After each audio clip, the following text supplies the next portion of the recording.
Ready? This hearing will come to order.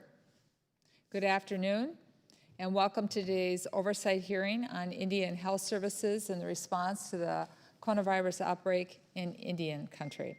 I'd like to welcome our first witness, Rear Admiral Michael Abuhiki, and recently confirmed Director of the Indian Health Service. Congratulations on your confirmation, well deserved, because you were acting director for quite a while. The director is also a citizen of the Zuni Pueblo located in New Mexico, and currently the Pueblo is one of the country's coronavirus hotspots, and I hope everyone in the tribe is doing well. And as I said to you earlier, I wish you and your family all the very best. We have two panels this morning, and I will introduce the second panel when they're called. I also want to welcome our subcommittee members, including my good friend, Representative David Joyce from the great state of Ohio, and the ranking member who is here today with me. I want to welcome subcommittee members who are here in person, as well as subcommittee members who are participating by a secured video teleconference. This morning, we expect Ms. Lawrence to join Mr. Joyce and I here in the committee room. She will be coming shortly. We also expect several members to be joining us via video this morning. Ms. Pingree, Mr. Kilmer, Mr. Serrano hopefully will be able to join us. Mr. Quigley, Watson Coleman, Mr. Simpson, and Mr. Amade.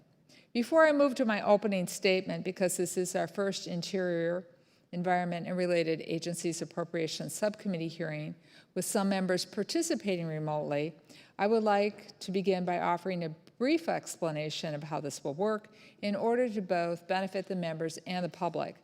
I want to note that this hearing room is configured to maintain the recommended 6-foot distancing between members, witnesses, and other individuals in the room who are necessary to operate the hearing, which we have kept to a minimum. And I'd like to take a minute to just thank all the technical support staff behind the scenes who made this possible.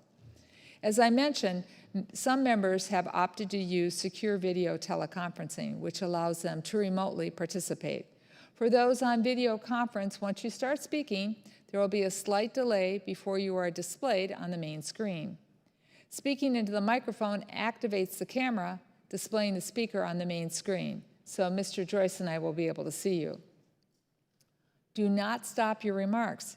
If you do not immediately see the screen switch, the screen does not change after several seconds. Please make sure you are not muted. And Mr. Joyce and I, if we can tell you're talking and we don't hear you, we will ask you to unmute. To minimize background noise and ensure the correct speaker is speaking and displayed, we ask members who are participating by video to remain on mute until it's your turn to ask a question. Please remember to mute yourself at the conclusion of your questions. Should you seek any additional time, unmute yourself and gently ask to be recognized, and we will recognize you. I remind all members and witnesses that we do have a 5-minute clock and it still applies. We have a hard 3 o'clock stop with this hearing. If there is a technology issue, we will move to the next member until the issue is resolved, and you will retain the balance of your time, and the technical support team will be assisting you. For members using the video option, you will notice there's a clock on the bottom of your screen, and it will show you how much time is remaining. At 1 minute remaining, the clock will turn yellow, and at 30 seconds remaining, I will gently tap the gavel to remind members that their time has almost expired. When your time has expired, the clock will turn red, and I will move to recognize the next member. The terms of speaking order will follow our traditional order, beginning with the chair and the ranking member, and then members present at the time when the hearing is called to order, which will be recognized by order of seniority. And then finally, members arriving after the hearing is called to order. So now I will conclude the remarks on how we will conduct the meeting and make my opening remarks. The COVID-19 pandemic is affecting our entire nation. But where there are pronounced racial disparities, its impact with African Americans, Hispanics, Latinos, and Native Americans, we know they're experiencing higher rates of infection and death. Tribal communities in particular are disproportionately feeling the effects of this pandemic. According to the UCLA American Indian Studies Center, 5 tribes experiencing more interest of coronavirus per 100,000 citizens than any other state, including New York. That's pretty significant. The United States government has a trust and treaty responsibility to tribes and signed treaties promising to provide health care and other services. And hundreds of years later, the failure to meet these treaty and trust obligations continues. This subcommittee has worked hard to make sustained increases in tribal funding in an attempt to meet these obligations, but we have not yet been able to overcome historic neglect and meet the true needs of Indian country. Today, we see the dire effects of this failure to meet those needs. The federal government has failed to provide clean water and sanitation services. Without clean water, our Native American brothers and sisters are unable to fully protect themselves with frequent hand washing necessary to prevent the spread of the virus, as recommended by the CDC, the Centers for Disease Control. The federal government has failed to provide enough housing. And without housing, our Native American brothers and sisters are left in overcrowded homes that prevent social distancing and quarantining, as recommended by the CDC.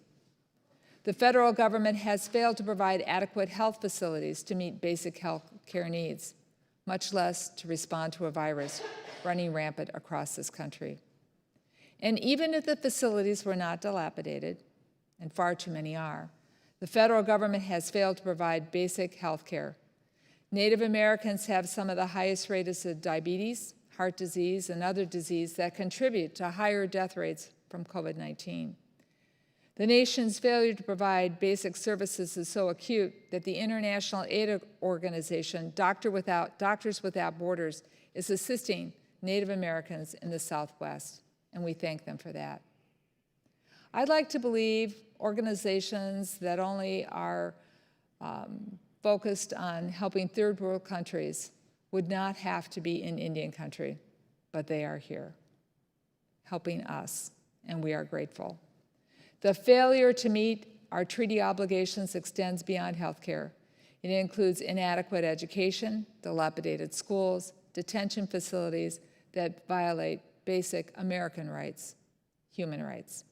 The list goes on, and it's too extensive to itemize all those broken promises from the federal government, multiplying the risks for Native American communities during this pandemic. There is still time to change this narrative. To this date, the subcommittee has provided $1.1 billion to Indian Health Service. However, while the IHS has allocated those funds, it has only obligated $614 million. So I look forward to hearing from our witnesses when those dollars will go out the door. In addition, IHS has received over $800 million from the Centers for Disease Control and the Department of Human Services. And my understanding is very little of this has been obligated. With the funds provided, now would be the time to start fulfilling our nation's obligations. But instead, the federal government is failing once again, providing insufficient personal protective equipment, incomplete test kits, and delayed with distribution of funding. As of June 9th, IHS reports 13,807 positive COVID-19 cases. That's out of 162,599 tests provided, or an 8.5 positive rate. But this is not even a comprehensive picture of the extent of the virus and the death it has caused. The reason for this is IHS can only give us data from facilities they manage or that voluntarily report information. So there is no one compiling data for a comprehensive picture in Indian country as a whole. And I look forward to the time when Indian country will not be treated as an afterthought, to a time when the federal government provides state-of-the-art facilities and equipment and enough medical personnel and high-speed broadband to enable modern electronic health records and quality telehealth medicine. This subcommittee, I am proud to say, works in a nonpartisan way trying to improve the situation and to try to increase the funding for Indian country. We have made some progress, but the budget caps and sequestration constrain our work, and federal funding for Indian country lags far behind. And I'm going to give you an example that I think puts this in a stark picture. In 2017, IHS per capita spending was $4,078, as compared to $8,109 for Medicaid, $10,692 for the VA administration per capita, and $13,185 for Medicare. IHS per capita spending was $4,078. Last month, the House passed Resolution H.R. 6800, the HEROES Act. That bill, House Democrats had provided an additional $2.1 billion to help IHS, tribal and urban healthcare organizations fight coronavirus. But we cannot stop there. We must make other investments to address the lack of water infrastructure, insufficient housing, poor schools, public safety, and justice facilities. The HEROES Act is not intended to address the extensive infrastructure needs of tribal nations. For that, I'm hopeful another package will be put forward soon. But in the meantime, I call upon Senate Republicans to recognize the urgent need of the HEROES Act and to provide emergency relief that Indian country needs. Throughout this pandemic, we have been in contact with tribal nations and tribal organizations about the impact coronavirus is having on Native Americans. For this hearing, we invited them to submit written testimony for the record. And some have submitted written testimony already, and they're now busy in Indian country once again working to fight the pandemic. But we will be keeping the record open for several days to give additional tribes and tribal organizations more time to prepare testimony. After the director's testimony, we will hear from a second panel consisting of the National Indian Health Board and the National Council of Urban Indian Health. These organizations will discuss the issues and challenges we have seen, but also how, as a nation, we can fulfill our promises to Native Americans by going forward. Before I turn to my good friend, Mr. Joyce, for his remarks, I must take a moment to publicly condemn the events that took place outside the White House in Washington, D.C. on June 1st. I am outraged that our government used chemical agents and rubber bullets to forcefully remove a half an hour before curfew a peaceful demonstration against racial injustice and police brutality. And I will continue to demand answers from the U.S. Park Police and this administration so that those who made the decision to forcefully remove protesters who were protesting peaceful for a presidential photo op will be held accountable. Having said that, at this time, I would like to continue back into the hearing and yield to the ranking member, Mr. Joyce, for any opening remarks he would like to make. Thank you, Madam Chair, and thank you for holding this important hearing today under difficult circumstances.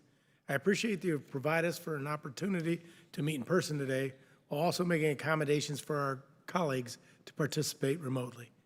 I'd like to thank our witnesses for being here today and our subcommittee colleagues for joining us by video conference. I'd also like to congratulate Rear Admiral Abuhiki on his recent confirmation as Director of the Indian Health Service. As you've been leading the agency for a while now, God bless you, being formally confirmed is an important milestone that the agency has been missing for too many years. So congratulations and thank you for leading the agency during this extraordinary times. On a per capita basis, COVID-19 has hit Indian country harder than any other area in the nation.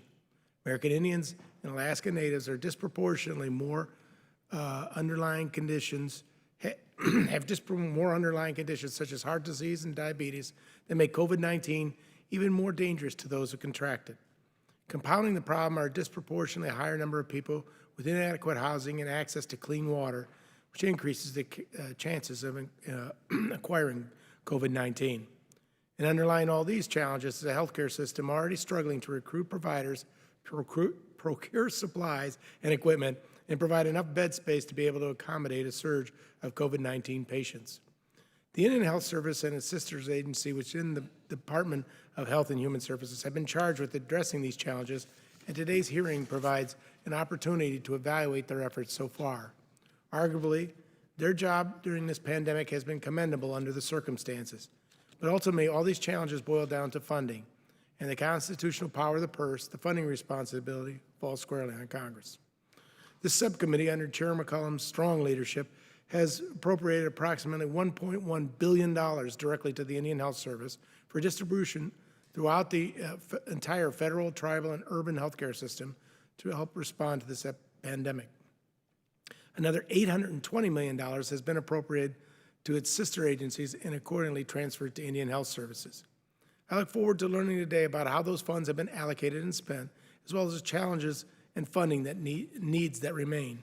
Madam Chair, thank you again for holding this important hearing today. I look forward to working with you and the rest of our colleagues in the coming days and weeks to provide the resources rightfully owed to the tribes to not only survive this pandemic, but to come out of it with a healthcare system that is stronger than ever. I yield back. Thank you, Mr. Joyce. As I mentioned before, we will have a hard stop at 3 o'clock, but are there any other members who wish to make opening remarks? And I would do so in the order of seniority.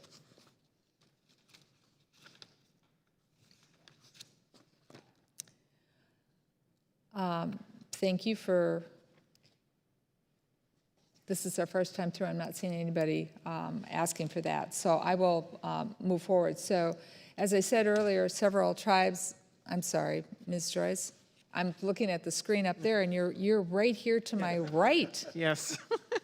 So please forgive me for not seeing you. Ms. Lawrence, you are recognized. Yes. Thank you so much. Native Americans are 3 times more likely to have diabetes, more than 1.5 times more likely to have been hospitalized for respiratory infections in the past, and more than 1.5 times more likely to have heart disease than non-Hispanic whites. As of June 6th, there are 12,930 positive cases reported by the Indian Health Service, with the majority of them being reported out of Phoenix and the Navajo area. A couple things that I will be asking my questions on is water and sanitary infrastructure in the Indian country is significantly underdeveloped. Approximately 6% of Native households lack access to running water, which is in America just hard to believe, compared to less than half of 1% of white households nationwide. Behavioral health, the increased need for behavioral health services. Speaking as an African American and being one of the hardest hit groups with this pandemic, I know the impact of mental health has had on the community. Add that to the other layers of challenges in Native American communities. 15.1% of urban natives report frequent mental distress as compared to 9.9% of the general public. And the Native youth suicide rate is 2.5% of that of the overall national. So with that, I wanted to, my opening remarks is that I'm really, really concerned and want to hear answers about water, access to water, and mental health. Thank you so much. I yield back. Thank you, Ms. Lawrence. So, Mr. Joyce, as I started to say before my good sister to the right recognized me, thank you for this is new territory. We have some housekeeping to do. Several tribes and organizations have expressed interest in submitting testimony for the record, and I'm asking for unanimous consent to place the following testimony in the record. The National Congress of American Indians, the Little Shell Tribe of Chippewa Indians, the Hopi Tribe, and the Navajo Nation. Hearing no objection? None. None? So ordered. In addition, for those tribes and tribal organizations which were not able to submit testimony before the hearing today, I ask for unanimous consent to keep the record open for 7 days to allow the public to submit written comments for the record. Hearing no objection? None. So ordered. Thank you. Now I would like to turn to our first panel. Admiral Abuhiki, I am confident, even though I had some hard-hitting remarks in my opening statement, I want you to know I am wholeheartedly confident that you personally have Indian country's best interest in mind. Tell us how you help to change the narrative for future generations. As a reminder, your full testimony is included in the record, and you are now recognized for 5 minutes. Thank you. Good afternoon, Chair McCollum and Ranking Member Joyce and members of the subcommittee. Thank you for the opportunity to testify on the Indian Health Service's efforts to respond to and recover from the coronavirus epidemic. I'm joined today by Rear Admiral Michael Tote, our Indian Health Service Chief Medical Officer, who will help me answer your questions this afternoon. Over the past several months, the Indian Health Service has worked closely with our tribal and urban Indian organization partners, state and local public health authorities, and our fellow federal agencies to coordinate a comprehensive, all-of-nation public health response to the pandemic. Throughout our efforts, our number one priority has been the health and safety of our patients and our employees. While the Indian health system is large and complex, we realize that preventing, detecting, treating, and recovering from COVID-19 requires collaboration and local expertise. We continue to participate in regular conference calls with tribal and urban Indian organization leaders from across the country to provide updates, answer their questions, and hear their concerns. In addition, IHS engages in rapid tribal consultation and urban confer sessions to inform our COVID-19 funding distributions and to best meet the needs of Indian country. I'm extremely grateful to Congress for supporting our efforts through several supplemental appropriations that have enabled the Indian Health Service to allocate nearly $2 billion to our IHS, tribal, and urban Indian health programs to prepare for and respond to the coronavirus. In addition, the Department of Health and Human Services has distributed $500 million from the Provider Relief Fund across our Indian health system of care. All of these resources make a real difference in helping to deliver crucial services during this pandemic. We're detecting COVID-19 through screening and state-of-the-art lab testing. Through White House-led testing initiatives, we've distributed or are in the process of distributing a total of 300 Abbott ID Now rapid point-of-care analyzers and hundreds of thousands of testing supplies for various testing platforms. Our IHS National Supply Service Center has also distributed over 60 million units of personal protective equipment and other coronavirus response-related products, including 1.7 million testing swabs and transport media. As of June 9th, we performed 167,595 tests in our American Indian and Alaska Native communities, which exceeds 10% of our IHS user population, also exceeding the U.S. all-races testing rate and the testing rate of most states and foreign nations. We're treating each and every patient with culturally competent, patient-centered, relationship-based care. As we look to recover from COVID-19, the IHS is supporting the emotional well-being and mental health of our workforce and the communities that we serve, providing services that draw from a long history of cultural resilience among our American Indian and Alaska Native patients. Earlier this month, the Indian Health Service announced a new critical care response team of expert physicians, nurses, and other healthcare professionals. This mobile team will provide urgent life-saving medical care to COVID-19 patients and conduct hands-on clinical education. Last month, HHS provided Indian Health Service with access to 8,000 vials of remdesivir that's being supplied to patients in our IHS federal and tribal hospitals across the country. Remdesivir is an investigational antiviral medicine that has shown progress in shortening the recovery time in some people. In April, the IHS expanded the use of an agency-wide video conferencing platform that allows for telehealth on almost any device and in any setting, including in our patients' homes. Since this expansion, the IHS has experienced a greater than 11-fold increase in telehealth visits from roughly 75 telehealth visits per week on average to now more than 907 telehealth visits per week. Our health professionals are also providing care over the telephone. We look forward to continuing our work with tribal and federal partners as the country moves forward towards a phased reopening and recovery. We strongly encourage everyone to continue to follow CDC guidelines and instructions from their local, state, and tribal governments to prevent the spread of COVID-19 and protect the health and safety of our communities. Before I close, I want to highlight a recent trip that I made to the IHS Navajo area. I observed powerful and uplifting examples of collaboration during my visits to several area health facilities. I also met with Navajo Nation President Jonathan Nez and joined him in the Navajo Nation's virtual town hall meeting on COVID-19. I'm grateful for the strong leadership displayed by our tribal partners in working alongside federal and state partners to ensure the safety and well-being of American Indian and Alaska Native communities.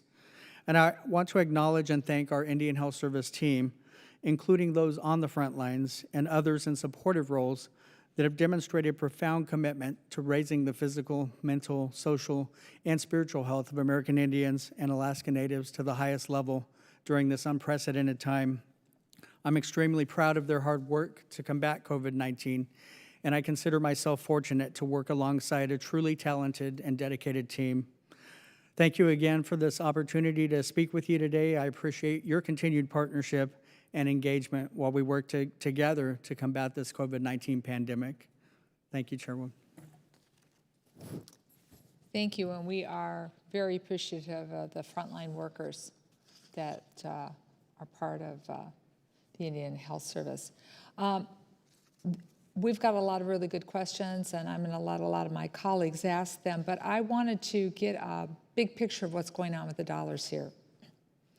So between the Families First Coronavirus Response Act and the Coronavirus Aid, Relief, and Economic Security Act, this subcommittee provided IHS, the Indian Health Service, with almost $1.1 billion for COVID-19 relief. Now, to date, the IHS has obligated $614 million of those dollars. Could you please tell the committee why IHS has not obligated the remaining $482 million?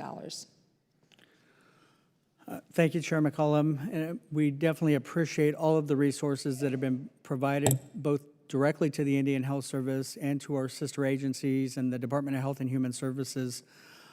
As noted, the vast majority of that funding came through the CARES Act, just over $1 billion. We were able to leverage existing contracts and compacts through our Indian Self-Determination and Education Assistance Act for a vast majority of those funds, as well as existing FAR contracts for our urban Indian organization partners. Some of the funds that we've received, notably most recently through the Paycheck Protection Program and Healthcare Enhancement Act, there were requirements that testing plans be provided by each tribe, which is not dissimilar to what's being required of the states and the territories as well. Those added requirements have required that we use a bilateral amendment process, which requires the agency and the tribe to discuss and then agree to and both sign bilaterally these agreements. So that additional process has taken some time. I noted in my opening testimony that we've really worked hard to conduct rapid consultation and rapid conferral, holding calls just as quickly after Congress has authorized funds so that we can hear from our tribal leaders and our urban partners how best to use those funds. And by far and large, they've asked us to put those funds into our existing contracts and compacts. I've heard also those funds that have gone to our sister agencies through competitive grant mechanisms have been very difficult to get into our Indian communities because of the time that it takes for the grant application process to be underway. But I'm very proud of our finance office, who's worked hard to allocate funds, and now in our area offices and at the front lines, the obligations of those funds into those contracts and compacts is underway. The vast majority of the money that's held up is in that Paycheck Protection Healthcare Enhancement Act funding. So it's not for healthcare services. I mean, it's important that that money get out the door, but it's not tied to healthcare. Because that leads into the next question I have in my remaining time. The IHS operates a national supply chain center where medical supplies, including personal protective equipment, are warehoused. What is the status of the supplies and the equipment in the IHS National Supply Center? How's it being replenished? Are you still experiencing challenges in getting the supplies? What's the Department of Health and Human Services doing to assist you in obtaining those additional supplies? So how do you have them? What's your stockpile look like? And then how are you distributing them? How do you decide to distribute those? And are they easily accessible for the tribes when they call in for them? And how does the inventory system work? Because just kind of give us a background on how that works, because I know you're going to get other questions on PPE and testing. So set up the supply chain for us. Okay, great. Thank you, Chair McCollum. And just as an opening statement, I think Indian Health Service was definitely not immune to the supply chain issues that the rest of the country experienced. There was, especially early on in the pandemic, it was very difficult to obtain certain personal protective equipment, masks, gloves, et cetera. But just to give you an overview, we do have a National Supply Service Center. It's located in Oklahoma City, Oklahoma. That mechanism has been in place for several decades as a means of supplying our hospitals and health clinics across the country. Prior to the pandemic, it was a pay-to-play. They would procure and we would charge the facilities to obtain supplies through those group purchases. But once the pandemic hit, we really streamlined that, and thankfully through the appropriations that have been provided, we've allocated funds, starting with the Families First and CARES Act funding. We provided the National Supply Service Center with $40 million initially, and then most recently with another $100 million allocation. Early on, the burn rate of our PPE was about $20 million per month that we were going through because of high usage. Since then, that burn rate has kind of curtailed to now about $10 million per month.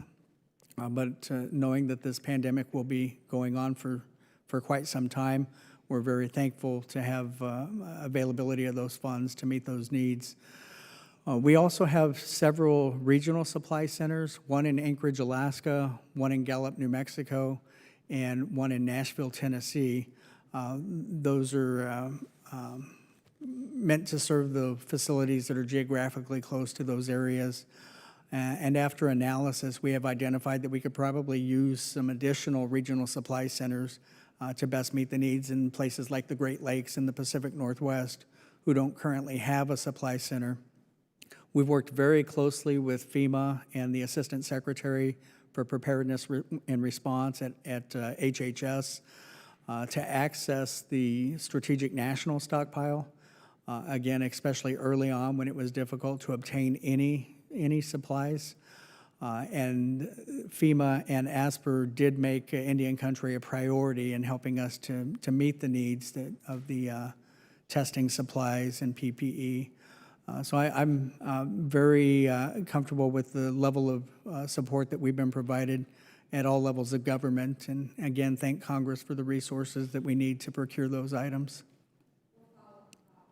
We'll follow up with getting more on the inventory with you at the end of the hearing. You can submit that to us. Mr. Joyce. Thank you, Madam Chair. Although the vast majority of the COVID-19 funds appropriated to IHS have been allocated directly to federal, tribal, and urban hospitals and clinics, the agency has stated that it intends to retain and use the remaining funds to expand telehealth activities, support tribal epidemiology centers, and provide additional COVID-19 test kits and materials at no charge to IHS tribal and urban Indian health programs, among other programs. How does IHS specifically plan to spend these retained dollars and disperse them to Indian country? And will any of the funds be used to cover overhead costs or similar administrative expenses? Thank you, Congressman Joyce.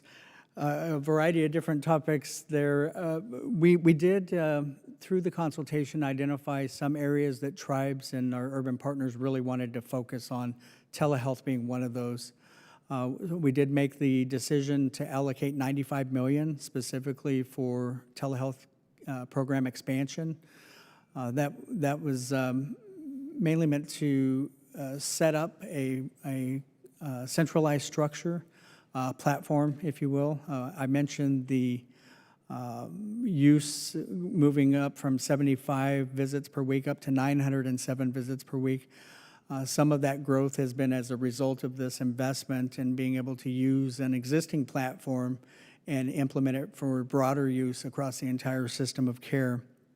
One of the things that we really want to focus on in telehealth is increasing broadband access. That is a problem throughout Indian country, and we need partnership with sister federal agencies like the Federal Communications Commission to be able to realize that.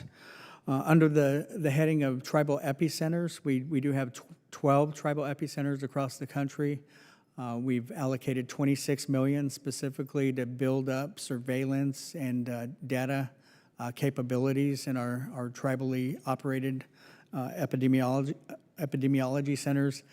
And a notice of funding opportunity just went on the street, or if not already this week, it will be posted in the next Federal Register, making that opportunity available. And with regards to PPE, the $100 million that we set aside for the National Supply Service Center to be able to purchase PPE and testing supplies, we've made that resource available to all of our federally, tribal, and urban operated sites free of charge so that they can access those supplies through a group purchase mechanism. Thank you. Shortly after CARES Act was signed into law and the funds that were appropriated began to be released, there was a delay in some of those funds from the National Institutes of Health and the Centers for Disease Control and Prevention that were to go to tribal nations and Indian health. We know the delay was in part because these agencies do not typically cooperate or have direct relations with the Indian country, as does the Indian Health Service. Admiral, in your opinion, and moving forward, what policies or best practices need to be put in place by this committee to ensure a more timely and deliberate execution of funds directed towards tribal nations when the IHS is working with other agencies?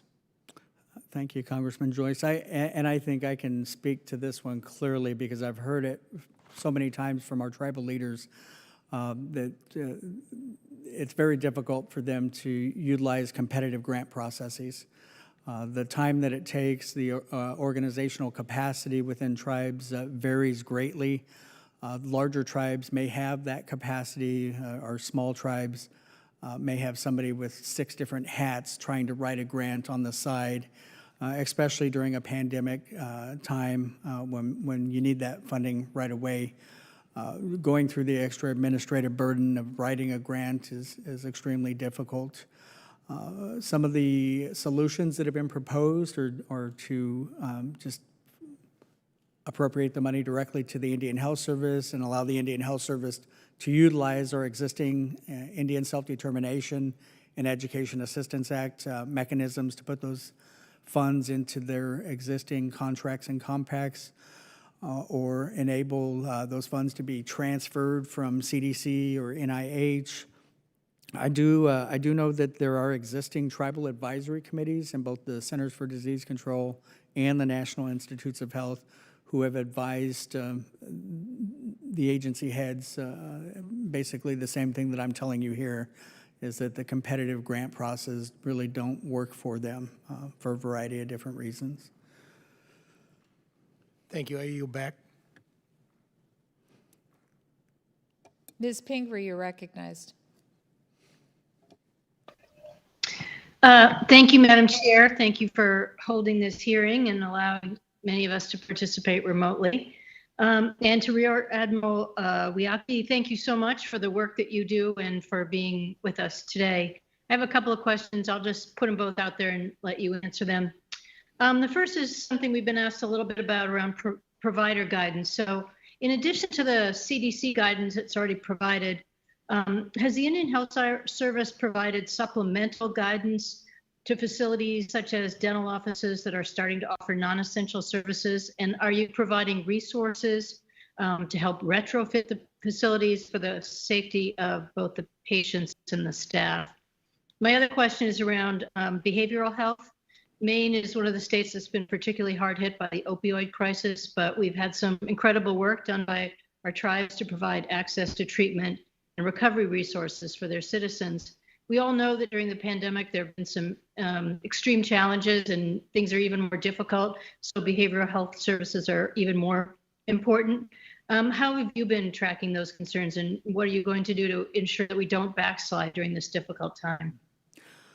Thank you, Congresswoman. I've been proud of our team in developing new protocols, new concepts of operations for a variety of circumstances that we're just meeting for the first time in real world. I think all of us have kind of prepared for pandemic response, but until you're actually faced with it and put some of your plans into place, you don't know exactly the level of detail that you need. Dr. Tote and his team and the operations section of our incident command have been doing a great job in providing guidance, and I'd like to ask him to speak to some of that guidance that we've developed internally. But we've also done a lot of work to share the resources that have been developed by our sister agencies like the Centers for Disease Control and the Substance Abuse and Mental Health Services Administration. We've had a number of requests from tribal programs about residential treatment, alcohol, substance abuse treatment, as we've curtailed services across the board. Are those who have historically relied on our tribal alcohol programs for maintaining sobriety, we've been very concerned about them. So I'd like to ask Dr. Tote, as our clinical lead, if he could respond to some of these questions. Thank you, Admiral Abuhiki, and thank you for the question. It is so important that we address those behavioral health issues, and I want to address both questions, the question on guidance and also the question about how we're addressing behavioral health during COVID-19. Yes, the answer is we do provide guidance in addition to the CDC or guidance of other professional societies or other agencies. The guidance relies on the guidance that's provided and is not in conflict with that guidance, but we have provided, for example, interim guidance for dental clinics during COVID-19, as well as for optometry clinics, for lab testing, for maintaining essential well child care. We've also provided specific guidance for teleconsultation services for medication-assisted treatment for those who have substance use disorder and continuing access to that. There's also guidance that we've provided through the partnership with the University of New Mexico in our ECHO clinics, and that includes guidance for palliative care and hospice, guidance for identification for children who have COVID-related disease, and also webinars specifically from our telebehavioral health program, which address various conditions, substance abuse and behavioral health conditions, mental health conditions, and how to treat those using telemedicine and how to ensure using the best practices during the COVID pandemic. Thank you.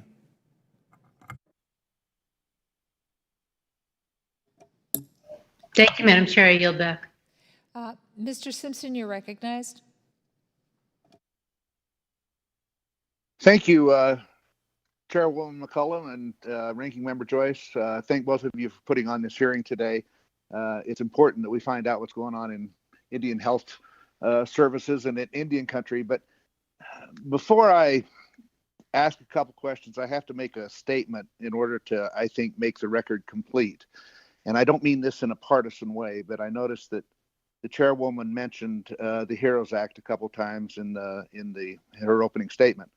and hoped that the Senate was working on a bill. I believe the Senate is working on a bill. I hope that they're doing it in a bipartisan fashion, which was not the case with the HEROES Act. There is an awful lot of the HEROES Act that Republicans supported, but ended up voting against the bill because we felt it went too far. It would have been nice had it been done in a bipartisan fashion, as the other COVID relief bills had been done and got almost unanimous votes in the House and the Senate. So I just have to put that on the record. But let me ask a couple questions of the Rear Admiral. Thank you for all that you've done in your response to this COVID outbreak. I've noticed on your websites that you talk about or you list the number of tests you've done, the number of positives, the number of negative results, and so forth. We don't list the death rate. Do you have any figures on what the actual death rate is among American Indians? Secondly, one of the things this committee has tried to do for several years under both Republican and Democratic leadership is to address the unfilled positions in Indian Health Services for medical care providers, whether it's physicians, dentists, nurses, PAs, etc.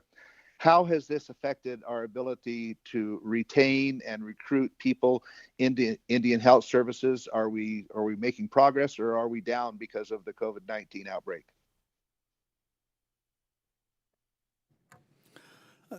Thank you, Congressman Simpson.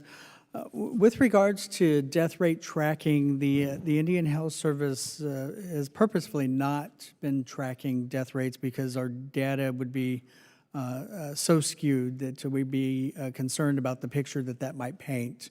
We've relied very closely on the CDC data. Majority of death rate data comes from funeral homes, which we don't really own and operate in Indian country. Many of those are conducted in for-profit entities, as well as coroner's offices. And historically, I think anybody who's worked around Indian country knows that there's significant concern with racial misclassification of death certificates, and that American Indian rates are underrepresented as a result. Dr. Todt has been working closely with the CDC on several data projects. Even before the pandemic hit, we were doing significant work on death rate data.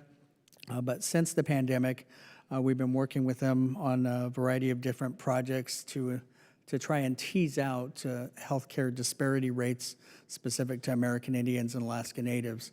So he can talk a little bit more about that work that's underway. With regards to recruitment and retention and our vacancy rates, and whether or not the pandemic has contributed and exacerbated that concern, before the pandemic hit, we had a vacancy rate of about 20% over all professions. Higher in our clinical specialty, our provider rates are up closer to the 30% mark for our physicians, our nurse practitioners, our physician assistants. We've not seen a significant drop, and I think that part of that is due to the just dedication and the mission orientation of our team members. But we've also been afforded the opportunity to pay our team members hazard pay, which has really helped with the retention of our team members. They're working under extreme duress on the front lines, and really appreciate all that our healthcare heroes are doing. Dr. Todt, you want to speak to our death data and anything else on recruitment and retention?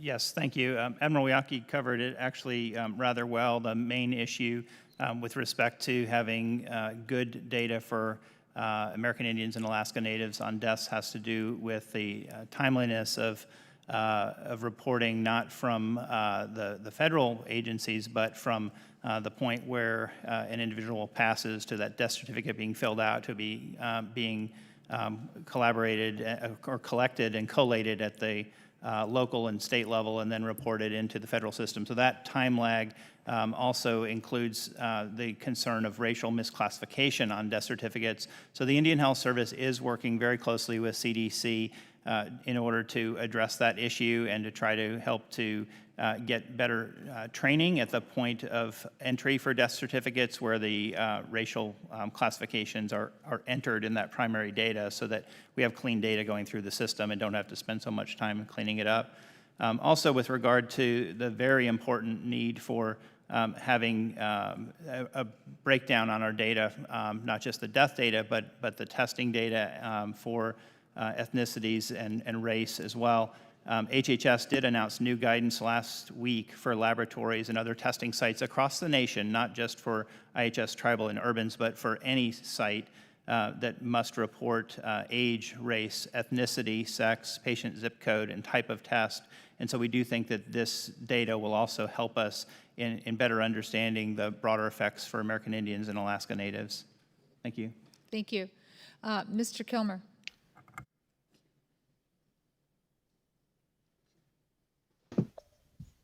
Thanks, Madam Chair, and thank you for hosting this. Admiral, last month, IHS announced the 5 projects that the agency had selected for the joint venture facilities construction program, including a project for the Colville tribes in the IHS's Portland area, which I and several of my Northwest colleagues have actively supported. The economic impacts from COVID-19 in Indian country will likely affect the ability of some of the selected tribes to construct the facilities without some sort of federal assistance. Has IHS considered these potential impacts or engaged those recipients on any planning on those issues? Thank you, Congressman Kilmer. We were excited to be able to announce the addition of 5 new projects to our joint venture construction project, including the OMAC clinic there with the Colville tribe. And I've had not only the newest subset to these new 5 entities, but also those who had been previously approved begin to express concerns about the timeline. Many of the tribes have been required to use the resources that they had previously set aside for these projects to help address the pandemic costs. So many of them may have been relying on their third-party resources. As a result of the drop in third-party revenue, they've had to use those resources to continue paying the salaries of their staff and to meet the other needs that have been associated with this. So we are definitely open. We want to explore every flexibility and then work with Congress on the timing for these joint venture construction projects. And we're always looking for other ways to add tools to our healthcare facility construction tool belt. We know that we've still got $2 billion worth of projects, 3 inpatient facilities and 3 outpatient facilities on our grandfathered healthcare facility construction project. And we can only reach so many through the joint venture project and the small ambulatory program. Continuing to watch the landscape for additional avenues to help our tribes and our urban partners construct is a definite focus of ours. You mentioned the third-party billing. I know that IHS and tribal facilities are experiencing significant disruption and loss of third-party revenues, including Medicare billing, as a result of the pandemic. In fiscal year 2019, federally operated IHS facilities alone collected $1.14 billion in third-party reimbursements. Does the IHS have an estimate on how much funding will be lost in third-party reimbursements for the ITU system for fiscal year 2020 as a result of the pandemic? Thank you, Congressman. With 3 months of anecdotal data at this point, we have a pretty good understanding of what the picture looks like for our federally operated sites, and we have queried our tribal and urban partners about their experience in lost third-party revenues. I can give you one example from the Phoenix Indian Medical Center in the Southwest, who was typically recouping between $9 and $10 million a month. Their third party is off. They're recouping a fraction of that. So by and large, we've got between 30 to 80% loss in comparison to this time last year. and that varies across the country and by size of the facility. But there's definitely significant losses in our third-party revenues, which will be hard to make up. It will take likely several years to make up for the lost third-party revenues that have been collected previously. And do you have guidance for us as to how to address that? Obviously, that's going to be a big impact. Yes, sir. The Provider Relief Fund has really helped. I think the initial allocation that we received, the $500 million that went out from HHS to all of our federal travel and urban sites, did help to offset some of those costs.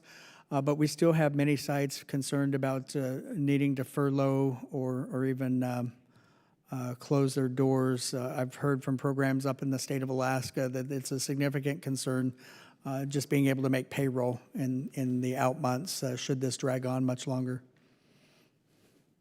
Thanks, Admiral. I yield back. Thanks, Madam Chair. Thank you to Mr. Quigley and to Ms. Watson-Coleman. Ms. Lawrence has a flight issue and the weather is bad here. She is wondering, just give me a thumbs up, she is wondering if she can go next in the question before Mr. Quigley and before you, Ms. Coleman. Thank you. Thumbs up. Thumbs up. So I turn to the gentlewoman from Michigan, Ms. Lawrence. I tell you, the plan works when the team works together. Thank you all so much. I just want to put on the record that as the African American community struggle with the amount of deaths from COVID, Doctor, you spoke of there's going to be some new change. I hope that that includes going back and going through the review of the deaths, because you cannot fix a problem if you don't have the data. And what we were seeing in the Black community is that there was a failure to record deaths by race. And I just want you to know, I feel very strongly and very passionate that as we go through this pandemic, there's some lessons learned, and if we don't have the complete data, it doesn't work. My question is, IHS made $10 million of the CARES Act available for portable water distribution. Can you provide more information? Have these funds been used, and have they been delivered to those in need? Thank you, Congresswoman Lawrence. Again, we're very thankful for Congress in providing us with these funds. The $10 million that you referenced for water sanitation projects, $4.7 million of those funds have been allocated to help with clean water systems and to repair existing water systems that are not operating efficiently. We also have expended a portion of those funds for personal protective equipment for the sanitarians and engineers who are working out in the field on those projects. When do you see the rest of those funds being used? We have received a variety of different proposals from throughout Indian country. One good example of that is coming out of the Navajo area, where they have water sources that they're looking across all of their chapters to see if they can increase the water points that are available.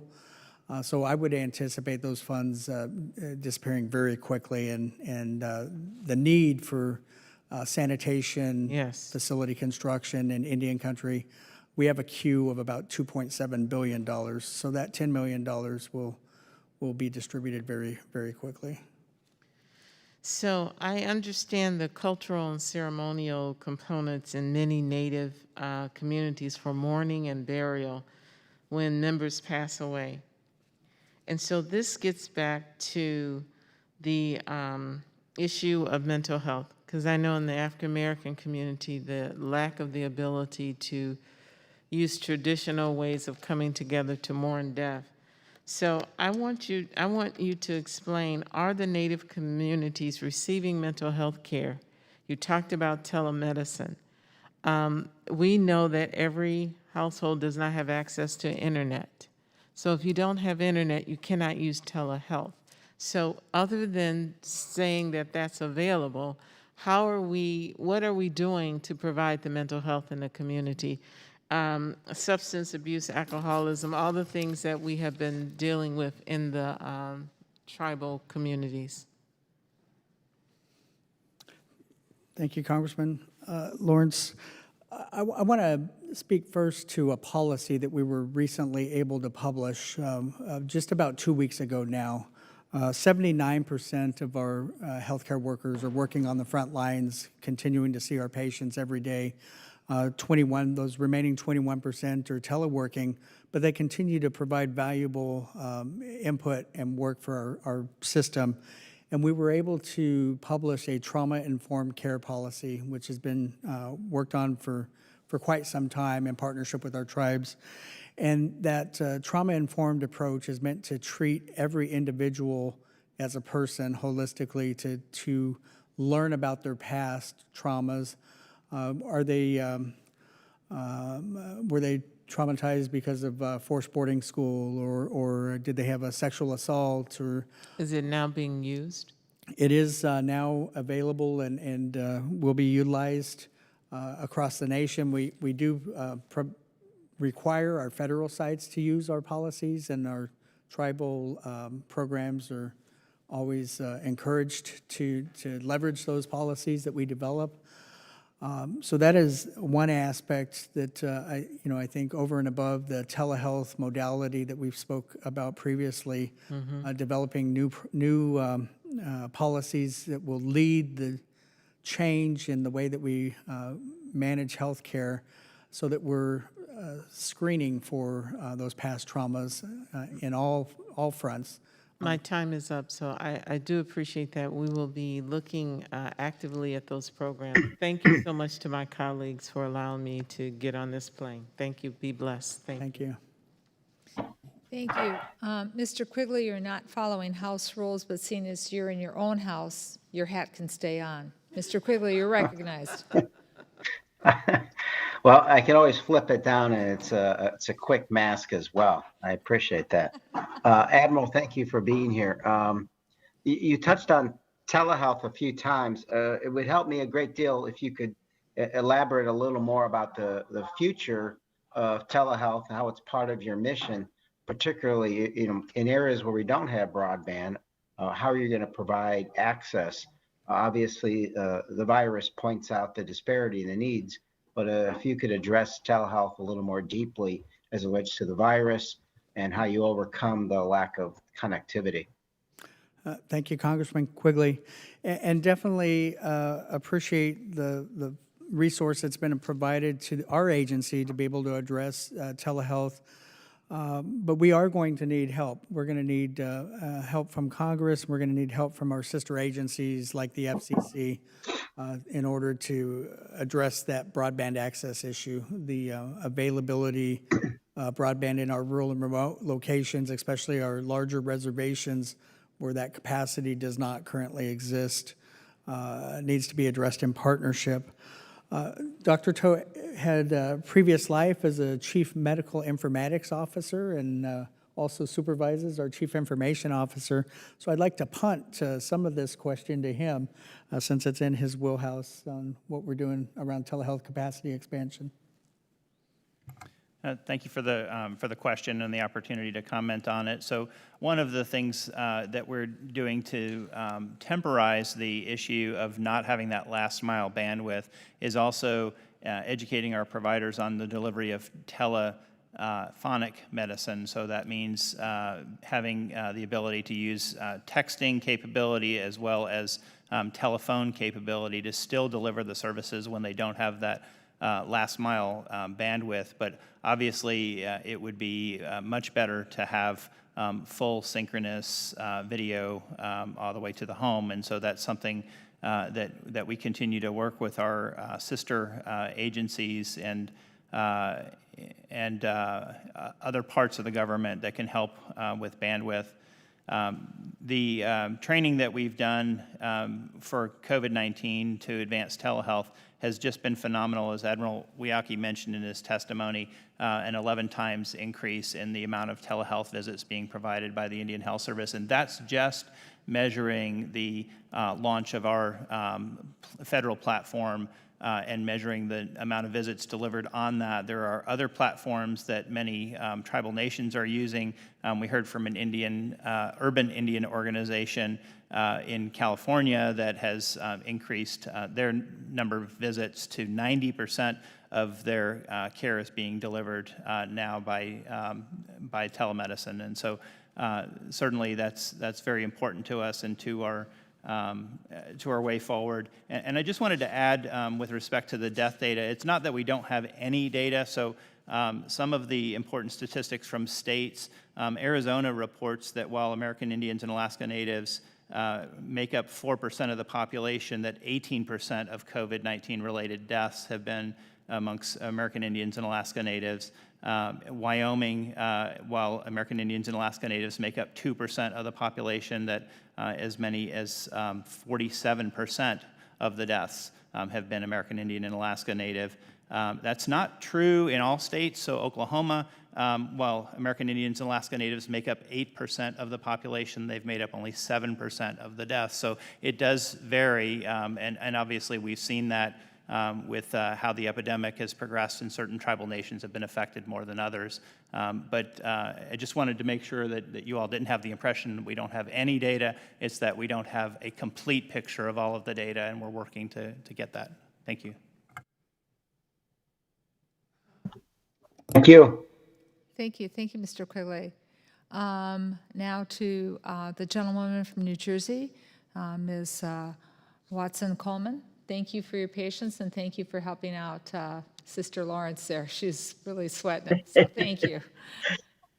Thank you, Chairman, and thank you for holding this hearing, and thank you, Admiral Abuhiki, for your testimony and for the work that you're doing. As the country partially reopens, one major need for containing any spread of COVID-19 is contact tracing, a system that can identify the outbreaks and prevent further outbreaks. I have three questions in that line. What is the estimated number and cost of hiring contact tracers for Indian country? That's question number one. How many contract tracers has IHS hired already? What funds are being used for this purpose, and what type of training is provided? How is IHS ensuring contract tracers are culturally competent and can speak the various languages that are necessary?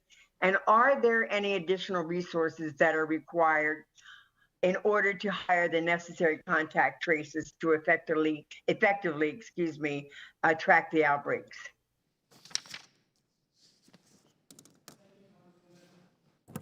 Sorry. Thank you, Congresswoman. I appreciate your question around contact tracing. And historically, the Indian Health Service, when we're working in our tribal communities, rely heavily on our public health nurses, on our community health I representatives. can't hear you. I'm sorry, I can't hear. Sorry, is it on? Yes. Better? I'll go closer to the mic. Just want to reiterate quickly that we've historically focused very heavily on utilization of our public health nurses and our community health representatives, and up in the state of Alaska on our community health aides to provide services like contact tracing. I think that the benchmark that's being used for the need of contact tracers is about one per every 1,000 patients served in a community, and that's a ASTHO benchmark. In terms of the dollar amount necessary, there's a variety of different individuals needed, some that are going out into the communities, conducting interviews, but there are also higher skill set individuals needed to conduct the tracing as well, epidemiologists and nurses providing oversight. We've got some great partnerships in Indian country. One of those is with the Johns Hopkins University Center for Native American Health, who's developed a training program for contact tracing specifically. It's a 4-part training, and we are running many of our community health representatives through that training. The vast majority of our community health representatives work directly for the tribal health programs. About 95% of our CHRs work with the tribes, 5% in our federally operated sites. Excuse me, Admiral, because I do have another question. I just want to know how many have been hired yet? Yes, ma'am. So any And how addition? many do you think you need? And what do you think you'll need any more resources? I need you to answer that quickly because I've got one more question that I need to ask you. Yes, ma'am. Dr. Tote, do you have a? Yeah, it sounds like we're going to need to follow up. There was, through the Paycheck Protection Program, Healthcare Enhancement Act, funding identified for contact tracing, which may be able to be leveraged for this purpose. But of course, until we know exactly what that dollar amount is going to include. So thank you. Through the chairman, I would simply ask that you give us the information, how many contact tracers you need, what do you think it's going to cost, and how are you going to bring them on board? And I know the challenges that you have to follow out people. I have a question regarding a contract that you all provided for $3 million for PPE. Then the contract was given to a company that was quickly formed by Zach Fuentes, who worked for the President of the United States 13 days before putting this company together. So my question to you, sir, is who ordered that contract? How did that contract get awarded to someone who had no prior experience? And who ultimately, what is the status of that contract now? Thank you. Thank you, Congresswoman. And I have been tracking that specific issue very closely. This is a procurement which occurred in our Navajo area. And as you noted, $3 million for KN95 masks. We are working closely with the Department of Health and Human Services and our Office of General Counsel on next steps related to that particular procurement. We did receive just over 1 million masks. They are being held currently in our Gallup Regional Supply Center. None of those masks have been put into circulation or being used in any of our hospitals or health centers. They're in abeyance, awaiting a decision on what we're going to do moving forward on that contract action. In terms of the process, we utilize the Federal Acquisitions Regulation. This vendor was one of 6 that were reviewed, and the vendor was selected based on price and delivery availability options. The procurement was made by a bona fide contracting officer. Again, the masks have not been put into circulation. They are being held until we make a decision on this particular procurement. Thank you, Madam Chairman, and thank you, Admiral. Madam Chairwoman, I do believe that we should expect a thorough investigation of this matter because obviously what was delivered wasn't appropriate, and I'm not sure that we really understand how a company that had no experience, no history got selected. And with that, I yield back. Thank you. Thank you. Excellent questions. So before we conclude with the panel, we will have some questions for the record. Many of them will deal with more follow-up on PPE, in particular also questions on the Abbott analyzers. 350 Abbott analyzers were made available, yet we have 574 federally recognized tribes, 41 urban Indian organizations, and so the numbers just don't add up to be doing adequate testing. The supply chain into that testing for those that have it. I'm going to say the drug wrong. Help me out. The Redizivmar. Oh, yeah, I messed up. Once somebody says it wrong, Remdesivir. everybody says it wrong.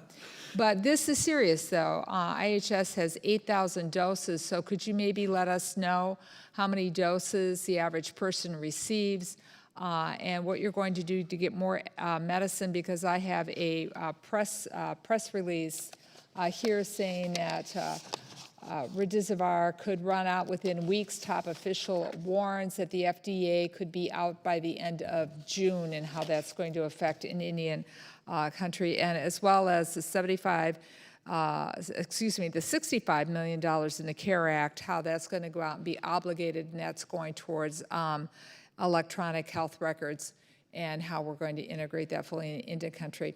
Gentlemen, thank you for being here today.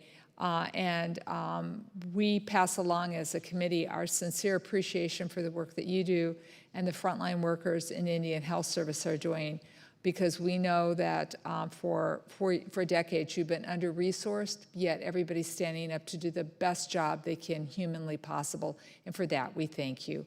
And that concludes the first panel. The second panel we will take up in a second. Thank you, Chairman. Thank you. Mr. Simpson, as the second panel comes up, I appreciate your remarks. I really do, and we discussed that on the floor, so thank you for your remarks.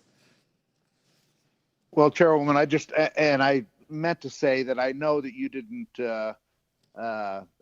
mean your comments in any sort of partisan way, because you don't operate that way, and neither does this committee.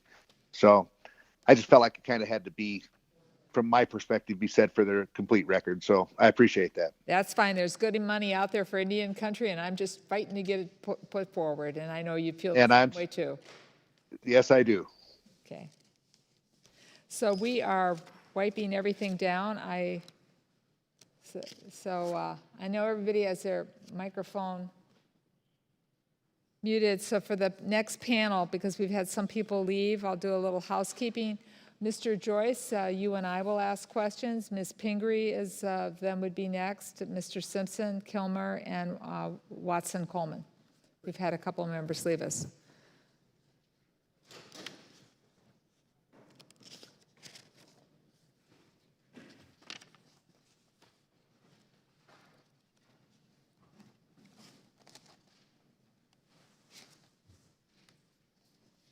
And as the second panel also comes up, I've got these wonderful introductions because you're such great people, and I've had the opportunity to work with you over the years. What we're going to do is we're just going to let you introduce yourself so there's more time for questions. That's okay? Everybody's shaking their head yes. So we'll start with you, Ms. Boleyn. Please introduce yourself and just go right into your testimony. We do have the full testimony available on record. Thank you for being here. You should just get started. Yep. My name is Chairwoman. My responsibility with that name is to speak the truth for all people. And I'm a member citizen of the Sioux State Marine Tribe of Chippewa Indians in Michigan and the CEO of the National Indian Health Board. Chairwoman McCollum, Ranking Member Joyce, and members of the subcommittee, thank you, Miigwech, for the invitation for the National Indian Health Board to testify on the impacts of the COVID-19 pandemic in Indian country. As we sit here together, we bear witness to the alarming changes to our everyday lives resulting from this unprecedented crisis, some of them perhaps permanent. These are profoundly uncertain and challenging times. These are also times of profound opportunity to achieve redress of hundreds of years of injustices, which are the children of colonization. Today, our nation is confronted by the dual epics of the Black Lives Matter movement coming to fruition in the face of the intolerable deaths of Black citizens at the hands of police and the COVID-19 pandemic that continues to disproportionately ravage the most marginalized among us. And American Indians and Indian country is right at the center of the pandemic. But in order to understand how to address and overcome these trials and realize the opportunity to change before us, we must first insist on an honest reckoning of our history, for what we see today are the fruits of colonization, a system of exploitation, violence, and opportunism that is the unfortunate foundation of this nation on which it was built. For colonization is like Foucault's pendulum, created in 1851 by the great French physicist Léon Foucault. Once set in motion, it operates into perpetuity with only slight encouragement needed to keep going. Colonization's constructs proceed the same way, marching through history, perpetuating exploitation, injustice, and marginalization of peoples of color, with a seemingly invisible hand spurring on its progress. And we, the people of color, are often blamed for our circumstances.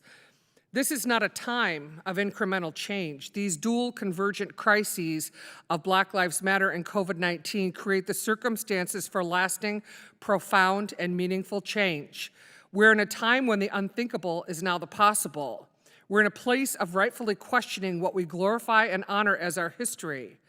There is a great African proverb that states, until the lions have their own historians, the history of the hunt will always glorify the hunter. It is time to hear our stories and include our truths in our history, and to be the author of our sovereign future. It is time to be courageous in policymaking, to think and act in a new way and forge a new future, to stand on new ground. And it is a time when courage is expected and honored, and valor is not uncommon. I see the ripple effects of colonization continue to underlie the institutional and structural disparities of our people, the devastating similarities between our own people's struggles and the struggles of the Black community. The fact that Native and Black communities are carrying the greatest burden of this pandemic is not by accident, but a logical outcome of a very old design. Across the country, we hear heart-wrenching accounts of our people experiencing racism at the hands of their neighbors while battling a pandemic that continues to lay bare how under-resourced our Indian health system is and how vulnerable are our economies. We hear baseless stories from many quadrants of the nation about how dirty Indians are causing the outbreaks, or how private hospitals are refusing to accept referrals to treat our people. These same echoes came across all previous disease outbreaks that plagued our people, from smallpox to HIV, H1N1, and it begs the question and the statement, it is time for change. And to be very clear, we applaud this subcommittee's continued leadership and commitment to providing meaningful funding for Indian Health Service to combat the COVID-19 pandemic. These include the $1.032 billion allocated to IHS under the CARES Act and the $2.1 billion proposed under the HEROES Act. We continue to stress to your Senate counterparts how essential it is that each tribal provision in the HEROES Act is maintained and built upon. But the information I'm about to share will hopefully demonstrate that despite important investments, there remains plenty of opportunity to do more. We are now roughly 3 months into this pandemic, while every state and many tribal nations continue their internal process for reopening under the guidelines of the CDC. Our scientists and public health experts continue to firmly remind us that this is far from over. In fact, case infections reported in the last 14 days are rising in many states with large American Indian and Alaska Native populations, including Arizona, California, Oregon, Washington, Alaska, and Montana, even as these states continue reopening. New data continues to highlight how Indian country is bearing the brunt of this crisis. Here are a few statistics. As of June 8th, IHS has reported 13,487 positive cases. However, these are highly likely underestimates for reasons that the director stated earlier. Last month, Navajo Nation surpassed New York City for the highest COVID-19 infection rate. In New Mexico, our people are 10% of the population, but we're 55% of the COVID-19 cases. In Wyoming, as of June 7th, our people were 34% of all COVID-19 cases statewide, yet we are only 2.9% of that state's population. Similarly, in Montana, our people constitute 6.6% of the state's population and over 12% of confirmed COVID-19 cases. Most poignantly, in a new data visualization of COVID-19 case rates per 100,000 by tribal nation created by the American Indian Studies Center at UCLA, they found that if tribes were states, the top 5 infection rates nationwide would be tribal nations. Despite the availability of this data, there remains a great deal that we do not yet know, as was testified to by the IHS director. This means we have tools that are absolutely necessary to overcoming the pandemic, like real-time case reporting, widespread contact tracing, surveillance of disease hotspots to monitor vulnerabilities for future outbreaks. It will be very challenging to implement these in Indian country, but if you can't measure it, you can't manage it. Has my time expired? Yes, it I'm has. so sorry. Well, you had a lot to say. It's very important. We have your full statement for the record, but we want to have an opportunity to ask you some questions. Thank you. So thank you very much. Please introduce yourself, and thank you again for being here. Good to see you. Is this how I use it? Okay. Good afternoon. My name is Frances Crevier. I'm from the Algonquin First Nation, and I am the Executive Director for the National Council of Urban Indian Health. Chairwoman McCollum, Ranking Member Joyce, and the subcommittee, thank you for inviting me to speak on the impacts of the COVID-19 pandemic on urban Indian health. Our nation has spent the past few months embroiled in a battle against a pandemic, the likes of which we have not seen in this century. The structures which created this country left a legacy of systemic racism Native Americans and African Americans have been battling for generations. Socioeconomic disparities are one of the largest factors in determining health outcomes, and here Native Americans and African Americans top the charts once again. It is time to institute lasting systemic change and end policies that hurt people of color. On behalf of the National Council of Urban Indian Health, which represents 74 urban Indian facilities across the country, we are grateful for your tireless efforts in ensuring all of Indian country has the resources it needs to protect and care for our relatives. That disease, like the federal obligation to Native people, does not stop at the borders of the reservation. We fully support tribes and NIHB's testimony today. My testimony will focus on the need for UIOs to respond to the pandemic, including at least $80 million in facilities and infrastructure funding, telehealth, and $7.3 million in long-term behavioral health funding. Natives continue to experience disproportionately high rates of disease such as diabetes, coronary heart disease, and respiratory infections that CDC has identified will result in a higher risk of poor outcomes due to COVID-19. During the H1N1 outbreak, Natives were 4.1 times more likely than non-Natives to die. The enhanced risk our patients face compounds on the historic underfunding of urban Indian health and rising unforeseen costs due to the response to COVID-19. It is essential for Congress to provide adequate resources to help the entire IHS system for the current pandemic and the resurgence as well. During this time, many facilities have had to operate remotely due to the lack of resources and PPE necessary to keep staff and patients safe. Thankfully, because of Congress and the expediency of IHS, more PPE has become available and UIOs have started to receive emergency funds. However, the need remains great. Unfortunately, critical funds have been tied up for months by other agencies, creating unnecessary barriers to the pandemic response for UIOs. While all agencies have a trust obligation to Natives, many agencies are operating as if there's no legal requirement to engage in dialogue with UIOs, as only IHS has an urban confer policy. With no seat at the table, we have been unable to effectively communicate the significant needs on the ground. We request that IHS work with HHS to create an HHS-wide confer policy so they are not leaving behind urban Indians, which are 70% of the population. In regards to testing, UIOs were left out of receiving any Abbott test from IHS or FEMA. UIOs continue to experience difficulty in obtaining rapid testing, and new costs due to the pandemic are cascading on top of the extremely limited resources, which is through one line item of IHS and is below $58 million for FY20. Just because UIOs do not receive funding from other line items does not mean the cost does not exist. One such area of significant need that has only been exacerbated is facilities and infrastructure support. In regards to facilities funding, IHS received over $9 million last year, $125 million in the CARES Act, and potentially $366 million from the HEROES Act. We know that IHS continues to be underfunded, and we fully support desperately needed funding for tribes. Unfortunately, UIOs are eligible for $0 for these facilities funds despite significant needs, including critical building upgrades, as well as new needs to respond to the pandemic, like physical separations and modular facilities to ensure safe distancing, air purification systems, and negative pressure rooms to control the viral spread. For UIO facilities, we request a minimum of $80 million. And while IHS has $95 million for telehealth and UIOs have to operate for telehealth, we have received $0 of that funding. In terms of third-party billing, this has been a critical source of funding for operations, facilities, and staff, and ensure families continue to access to urban Indian health facilities.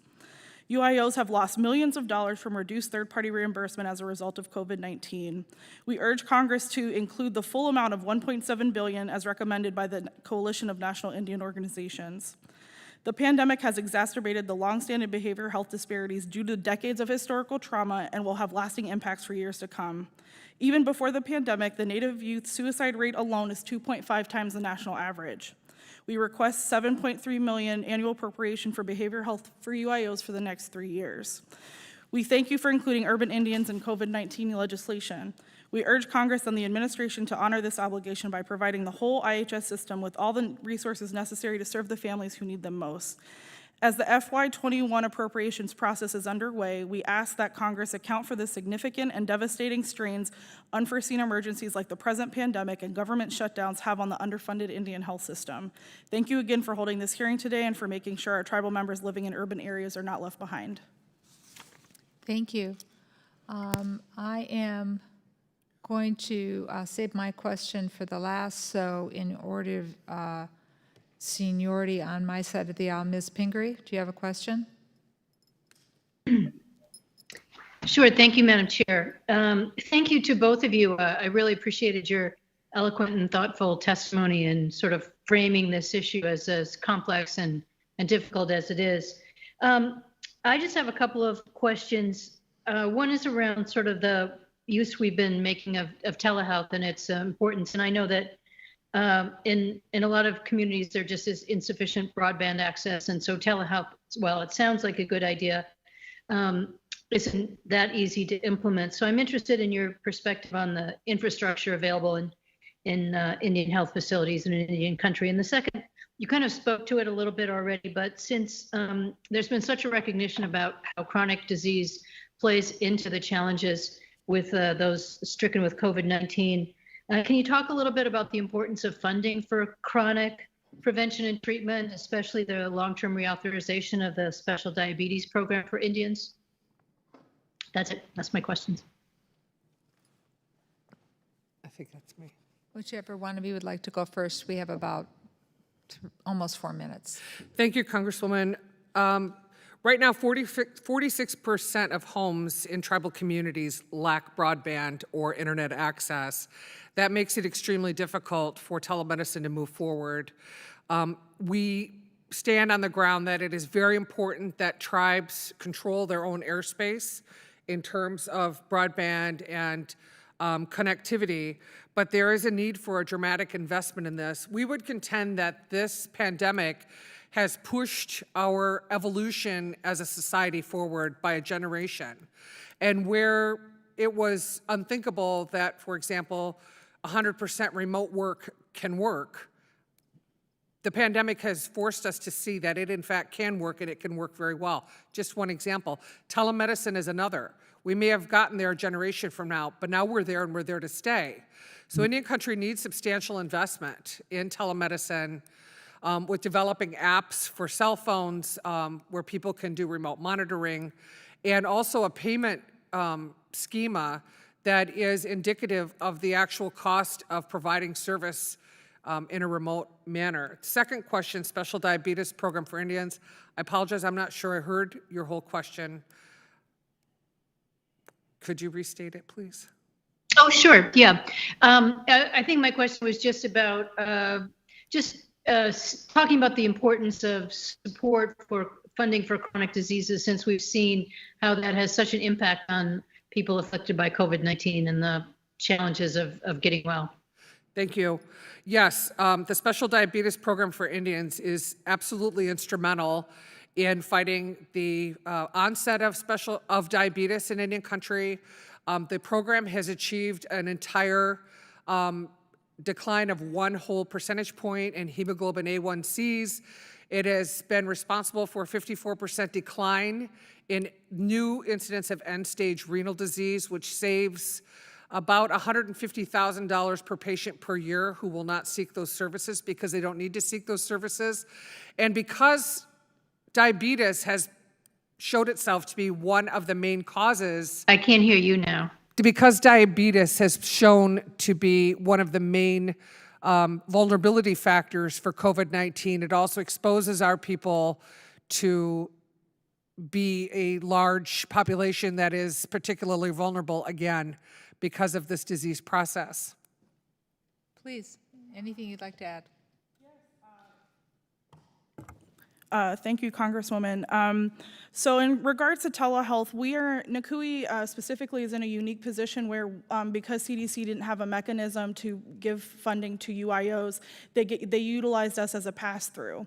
So we've seen in the data that what the UIOs have needed the most, what they're asking for, are things. For the record, for Yes. people listening, UIO is? Urban Indian Organization. Apologies. Thank you. So for UIOs, what they've been asking asking for is a lot of their patients don't have access to internet, don't have cell phones with camera capabilities. They've asked to cover rent, internet, and electricity and medicine have been those main components. So you're right, telehealth isn't the be all end all.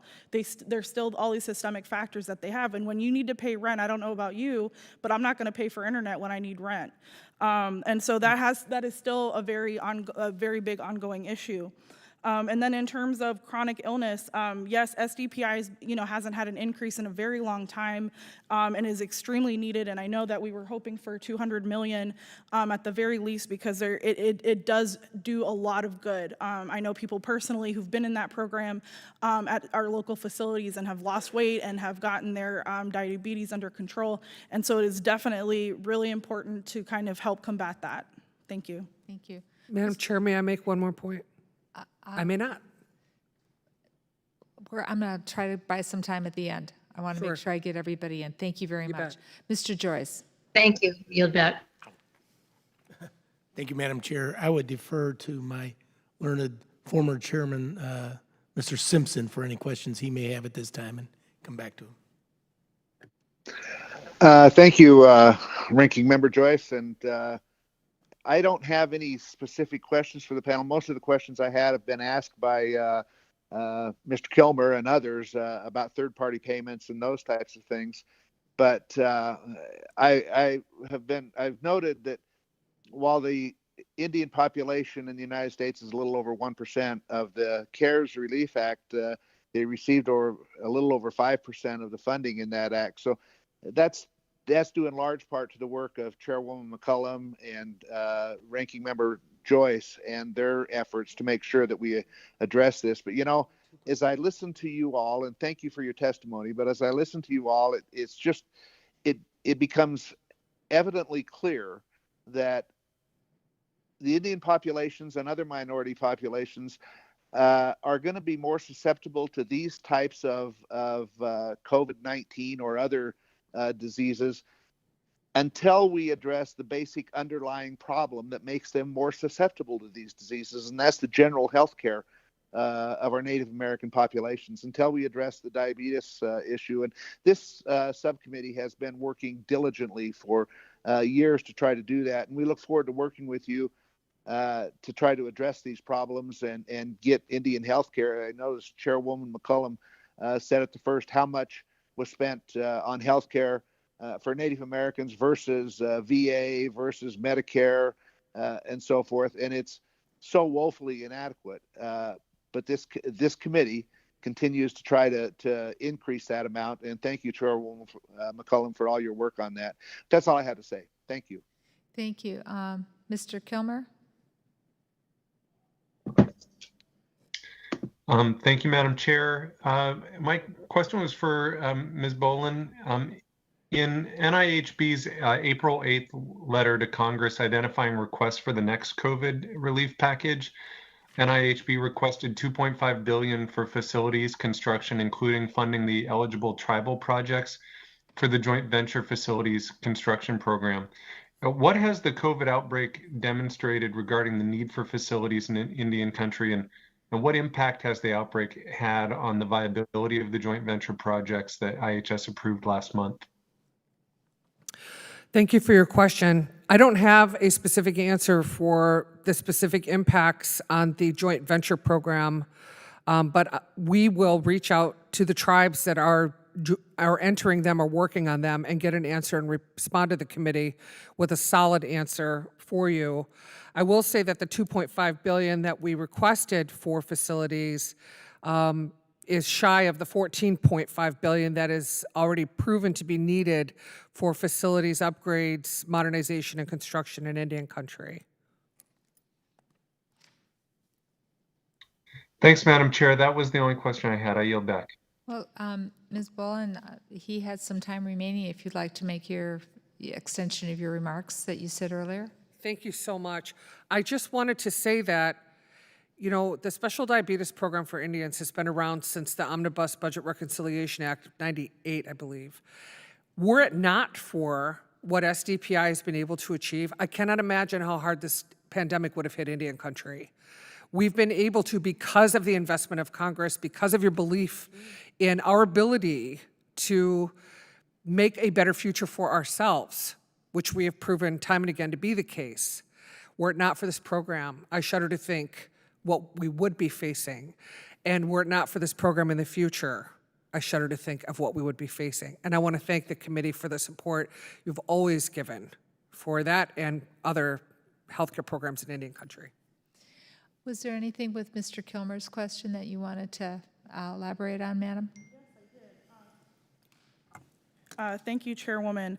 And so like I've said in my testimony, urbans don't get any of that facilities line item, but I can tell you that the way that IHS is set up, they follow the integrated patient care model. And so what happens there is that they've created these pods, which make you work really close together with certain sectors. So behavioral health specialists over here, dentists, they have the machines that go from one little pod to another. And obviously with COVID-19, you can't do that anymore. So all of the facilities are having to really restructure their entire operations, which has restricted the amount of patients you can even see. So even some of our residential treatment centers, they went from being able to have 80 beds to have 8 beds because of social distancing. And so the infrastructure here is really significant on how they're going to operate at all.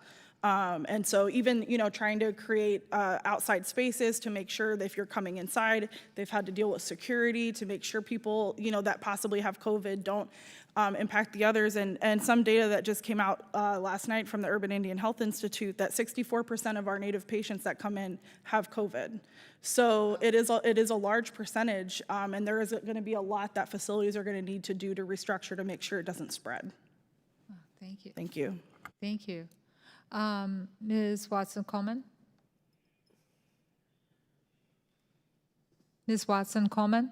Thank you very much, Madam Chairwoman. And thank you to both of you for your testimony. I have a couple of questions. What is the pot of money that the UIOs are not eligible to draw down? They only receive one line item. So the Urban Indian Health line item they receive funding out of, but that's it. The behavioral health, sanitation, facilities, all of that. Okay, is there something that we need to know as subcommittee members that we need to advocate for that is different than the way you see resources coming in now?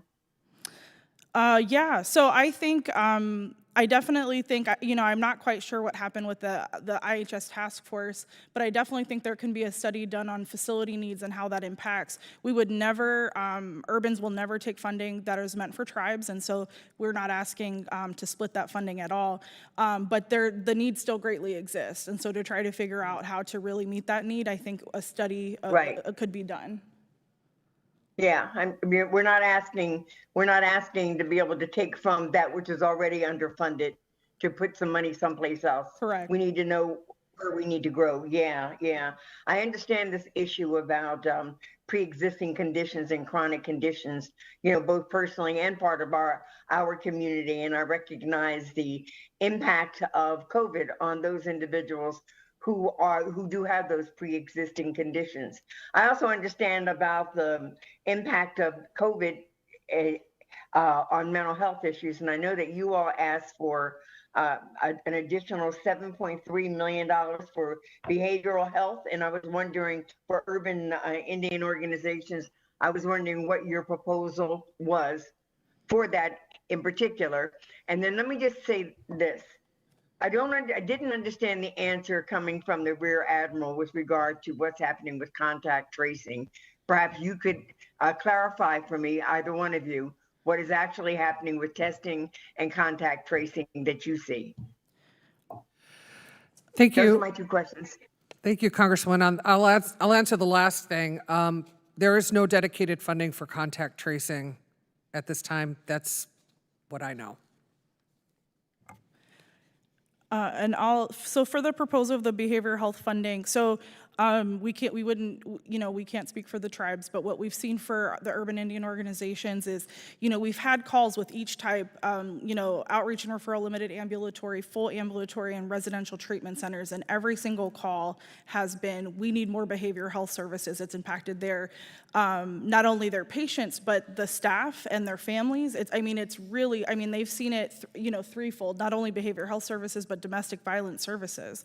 And so what we kind of measured is we looked at the different cities and kind of what that would cost, and we averaged it out for 1 year for urban programs.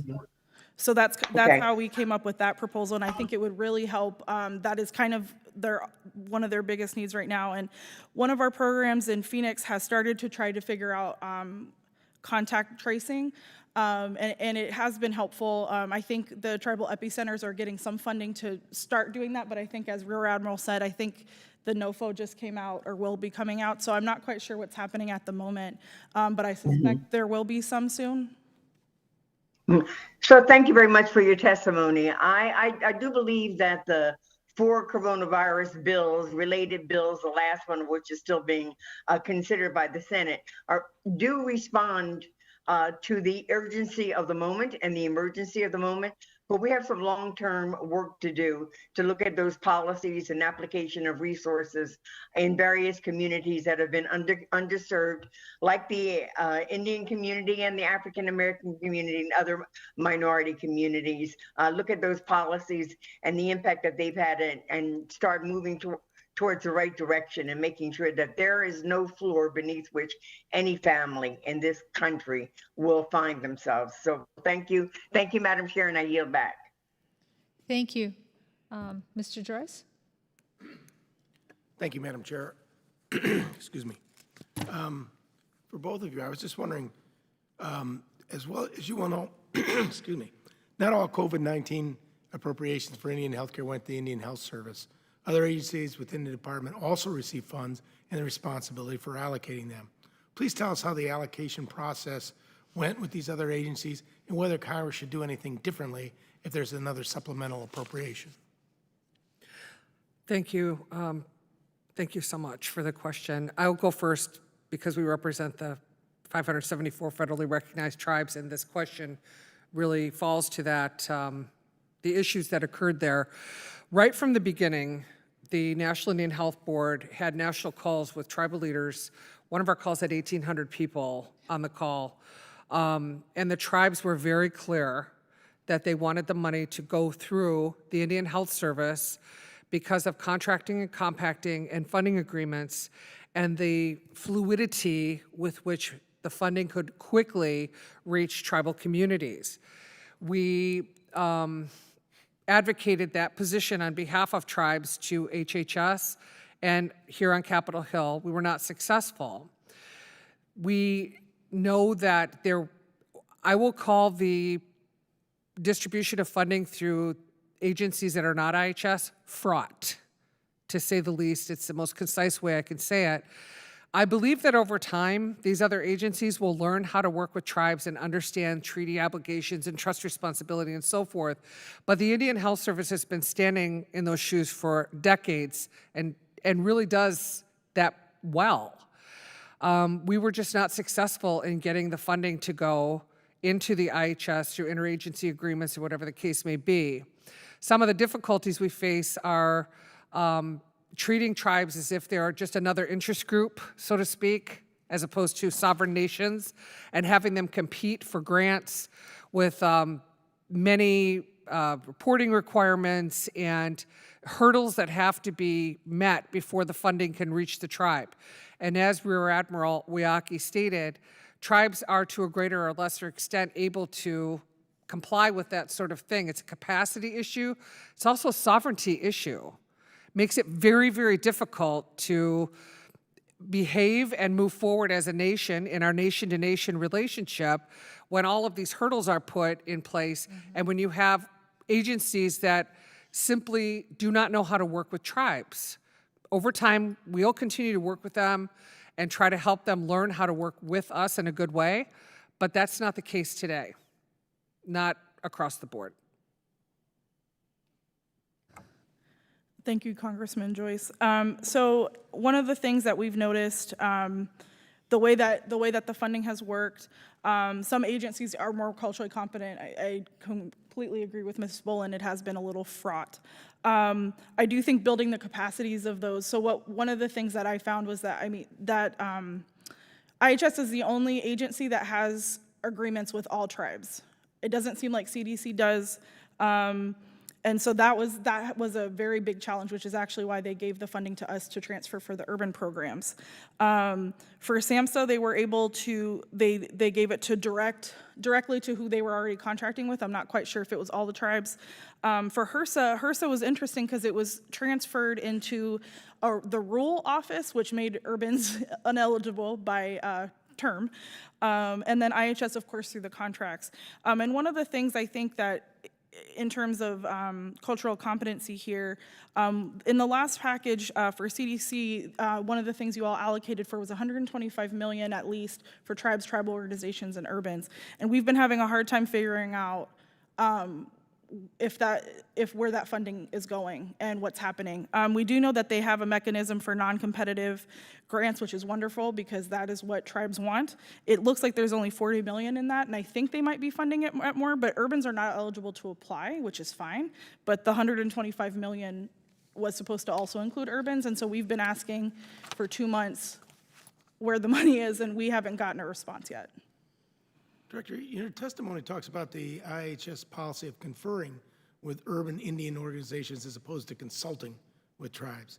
Your testimony also suggests no other federal agencies are conferring with urban Indian organizations in a similar way. Please help us understand the difference between the agency's policy of tribal consultation and urban confer. Thank you for that. Well, tribes are sovereign nations, and so obviously there's a definite need to work with them on a government-to-government level. But the trust obligation also applies to Indians, off-reservation, on-reservation. With the relocation era, they moved, it was federal policy to move us off reservations and into urban settings. And so when the Indian Healthcare Improvement Act was created, Congress agreed that the trust responsibility follows them there. And so it's important that we are able to kind of talk with agencies directly on the impacts. And we've had, in my full testimony, we kind of talk about how IHS has been tapped with every agency to be the liaison and won't work directly. And that has become a huge problem just because when they're creating policies without talking to us has not been culturally competent or effective. Thank you. I yield back. Thank you. Before I ask my question and close, you mentioned dental and the challenges and the reconfiguration with that, and we have Mr. Simpson with us. Is there anything you'd like to ask about as preventative medicine? And we know that everything's important: your eyes, ears, nose, teeth, your whole body interacts. Anything you want to add before I ask the final question? One thing that they did mention, which is going to be absolutely true, and that is the changes that are going to be needed to our facilities and so forth. That's not just true in Indian country, it's true in hospitals and dental offices all across the country. In order to keep social distancing and so forth, the waiting rooms that we have in doctors' offices, in hospitals, in dental offices. Yeah. I go down to our family dental practice now, and they only can seat about a third of the patients or the people in the waiting room as they used to. So that's going to be a challenge in the future, and that's going to require additional funding because of the increased need that it's going to have there. But I was always interested, I have been interested in if they're getting back to doing what I will call elective procedures. A lot of the dental procedures are procedures that can be put off for a while, and that involves third-party billing, and if they are getting back to those procedures now. So everybody's shaking their head. Yes, we're going to follow up on that with you as well as the other hospitals and clinics, because that's a COVID-related expense. And I know other hospitals are talking about what they need to do, and our community health clinics are talking about what we need to do. So we're going to need to get those dollars from you, and those can't be on top of the infrastructure dollars that we're already so short on. So thank you for that. I want to follow up just a little bit with my last question, and that is, can you tell me what you're concerned about in the future? I'm concerned about immunizations, preventative care, routine health, people feeling safe coming into the clinics, people like, well, I've, mammographies and that, and some of the challenges that you might be looking at facing, because I know, I'll speak from Minnesota tribes, we go back and forth from, reservation to the urban settings, and sometimes, thinking you've delayed your colonoscopy might, because you don't like the prep, is one thing, but delaying it and having a problem later is an issue. How do you see your role in getting back on track with some of the routine preventative medicine that needs to happen? If you just each take a minute with that to give me some ideas to think about how we can help you in the future. I think that there has to be broad education and outreach to tribal citizens and those who use the ITU system, the Indian tribal and urban systems, and processes and procedures in place that assure patient safety that patients can rely on. And we will help by working directly with tribal governments and tribal health systems, and help the Indian Health Service as well, support their efforts to meet those standards of safety for patients to return, and to find the gaps so that we can be sure those gaps are filled so that safety can be achieved. Thank you. So in terms of concerns, I think, besides what we've already expressed, yes, I think a lot of things can get off track, because in order to have kept up with this, people have had to reallocate funds that were going to be used for other things. So I definitely think that will be a concern. And another concern in terms of safety, it's not only in terms of catching COVID, but we have seen a large rise, and even before a few weeks ago, since COVID has started, we've seen a large rise in security issues. A lot of our programs have had to hire more security to help deal with this issue. Our facility in Detroit actually is in kind of close to a neighborhood, and the neighborhood tried to block, the citizens of that neighborhood tried to block constituents from going to our facilities. And they actually had to get the police involved to stop them from letting people in. And another issue, obviously, of course, is one of our programs recently, unfortunately, one of their staff was shot in the head on his way home from work. And so there's a lot of security issues going on right now.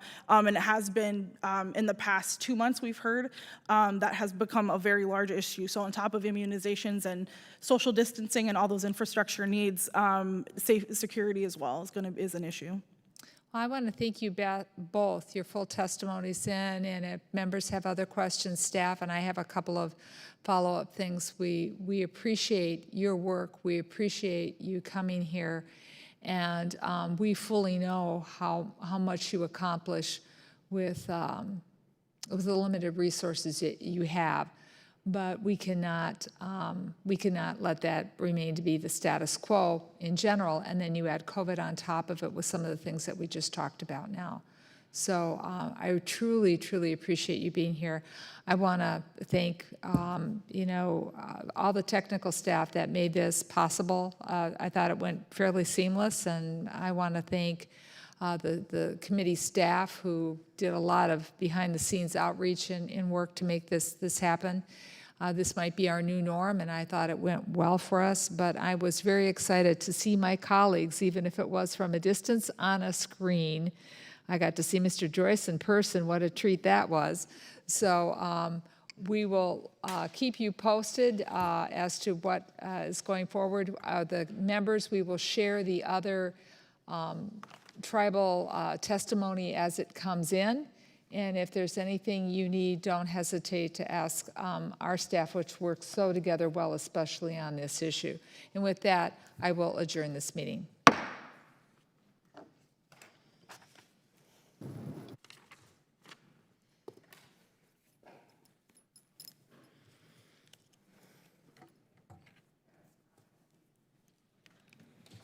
Good job, Francis. You did great. Thank you.